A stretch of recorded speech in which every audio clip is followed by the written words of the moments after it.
بسم اللہ الرحمن الرحیم۔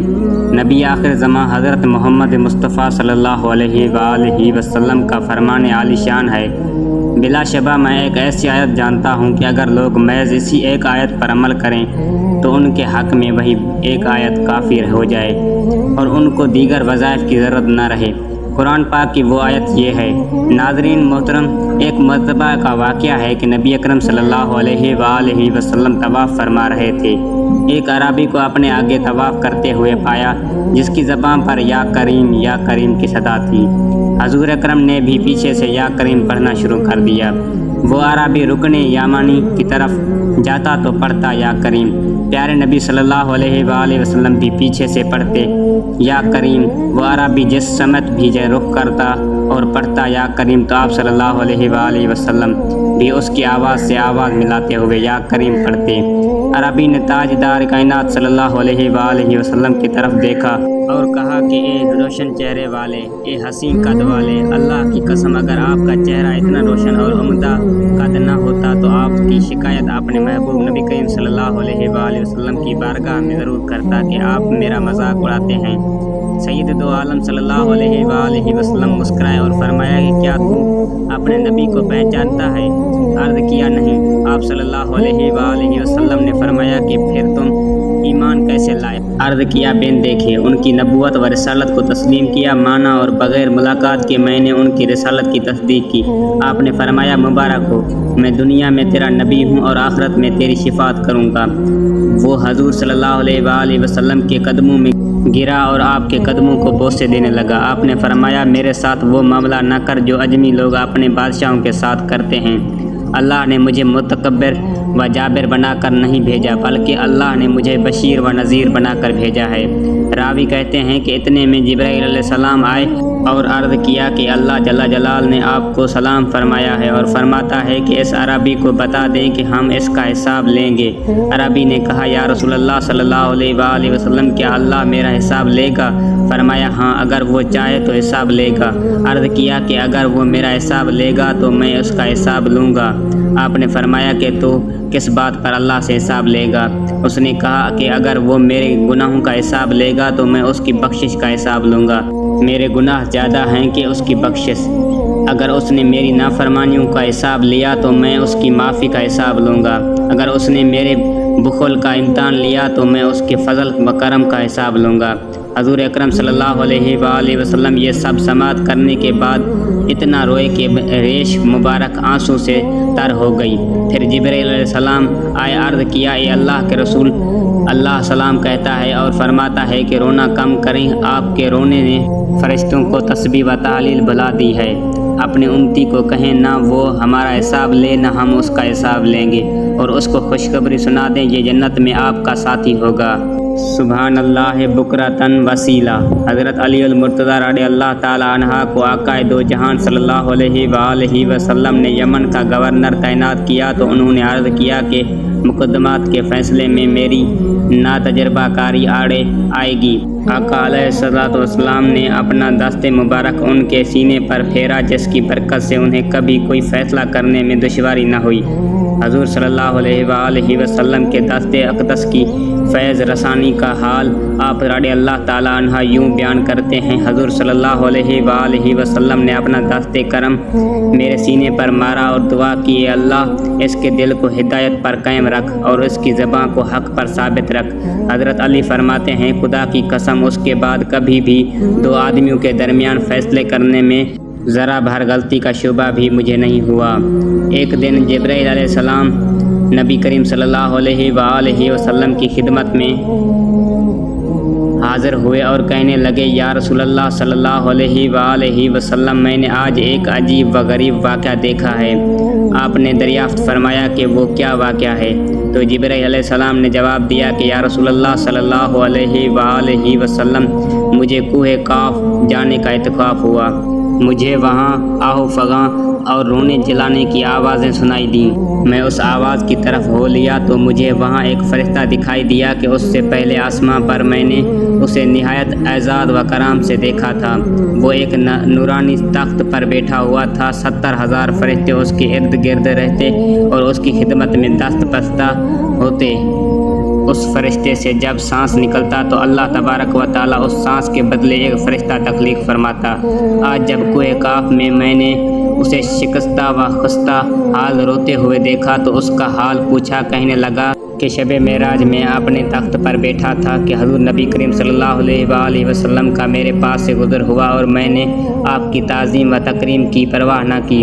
اللہ تعالیٰ کو میرا یہ تکبر پسند نہ آیا تو مجھے اس ذلت و نامرادی میں پھینک دیا گیا، اوج افلاک سے خاک کی پستی میں گرا دیا گیا۔ کہنے لگا، اے جبرائیل، خدا کے لیے میری شفاعت کرو اور بارگاہ الہی سے میرے گناہ کی معافی حاصل کرو تاکہ میں دوبارہ سے اسی مقام پر معمور ہو جاؤں۔ یا رسول اللہ صلی اللہ علیہ وآلہ وسلم، میں نے بارگاہ الہی میں اس فرشتے کی معافی کے لیے درخواست پیش کی اور نہایت آہذاری سے شفاعت کی تو اللہ تبارک و تعالیٰ نے فرمایا کہ اے جبرائیل، اس فرشتے کو بتا دو کہ اگر وہ کسی بھی قسم کی رعایت چاہتا ہے تو میرے نبی آخر زماں پر درود پڑھے تاکہ اسے پہلی سعادت و فضیلت حاصل ہو جائے۔ یا رسول اللہ صلی اللہ علیہ وآلہ وسلم، اس نے یہ سنتے ہی آپ کی ذات بابرکت پر درود لامحدود بھیجنا شروع کر دیا کہ میرے دیکھتے ہی دیکھتے اس کے بالوں پر نمودار ہوئے اور وہ سطح خاک سے اڑ کر آسماں کی بلندیوں تک جا پہنچا اور پھر سے مسند اعزاز و کرام سے نوازا گیا۔ حقیقت تو یہی ہے کہ حضور صلی اللہ علیہ وآلہ وسلم کی ذات پر درود پاک ہی نجات اور اعزاز کرام کا ذریعہ ہے۔ اللہ اکبر کبیرہ۔ حضرت ابو ذر رضی اللہ تعالیٰ عنہ سے روایت ہے کہ رسول اللہ صلی اللہ علیہ وآلہ وسلم کا فرمان عالی شان ہے، بلا شبہ میں ایک ایسی آیت جانتا ہوں کہ اگر لوگ محض اسی ایک آیت پر عمل کریں تو ان کے حق میں وہی ایک آیت کافی ہو جائے اور ان کو دیگر وظائف کی ضرورت نہ رہے۔ وہ آیت یہ ہے، وَمَن يَتَّقِ اللَّهَ يَجْعَل لَّهُ مَخْرَجًا وَيَرْزُقْهُ مِنْ حَيْثُ لَا يَحْتَسِبُ وَمَن يَتَوَكَّلْ عَلَى اللَّهِ فَهُوَ حَسْبُهُ إِنَّ اللَّهَ بَالِغُ أَمْرِهِ قَدْ جَعَلَ اللَّهُ لِكُلِّ شَيْءٍ قَدْرًا۔ اس آیت کا ترجمہ یہ ہے، اور جو اللہ سے ڈرتا ہے اللہ اس کے لیے نجات کی صورت نکال دیتا ہے اور اسے رزق دیتا ہے جہاں سے اسے گماں بھی نہ ہو، اور جو اللہ پر بھروسہ کرتا ہے سو وہی اس کی کافی ہے۔ بے شک اللہ اپنا حکم پورا کرنے والا ہے۔ اللہ نے ہر چیز کے لیے ایک پیمائش مقرر کر دی ہے۔ اور یہ آیات مبارکہ سورۃ طلاق کی آیات نمبر 2 اور 3 ہیں۔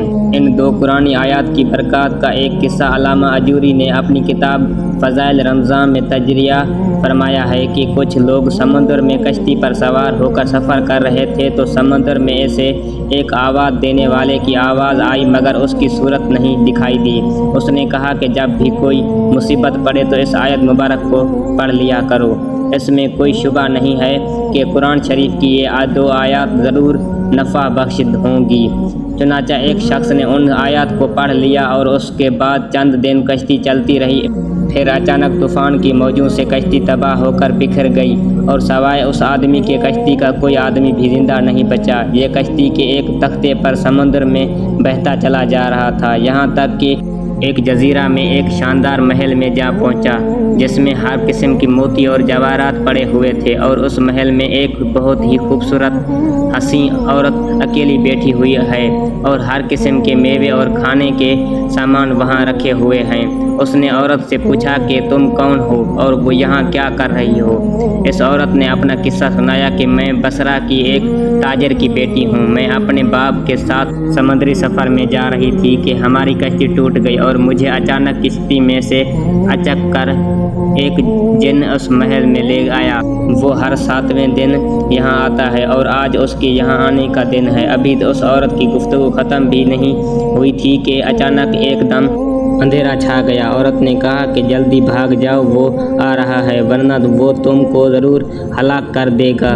چنانچہ وہ جن آ گیا مگر جوں ہی جن اس کو دبوچنے کے لیے آگے بڑھا تو اس نے وَمَن يَتَّقِ اللَّهَ کا وظیفہ پڑھنا شروع کر دیا تو جن زمین پر گر پڑا اور اس کی زور کی آواز آئی کہ گویا پہاڑ کا کوئی ٹکڑا ٹوٹ کر گر پڑا ہے، اور پھر وہ شیطان جن جل کر راکھ کا ڈھیر ہو گیا۔ یہ دیکھ کر عورت نے کہا کہ اللہ تعالیٰ نے تم کو فرشتہ رحمت بنا کر میرے پاس بھیج دیا ہے، تمہاری بدولت مجھے اس شیطان جن سے نجات ملی۔ پھر اس عورت نے اس مرد سے کہا کہ ان موتی جواہرات کو اٹھا لو اور اس محل سے نکل کر میرے ساتھ سمندر کے کنارے چلو اور کوئی کشتی تلاش کر کے یہاں سے نکل چلو۔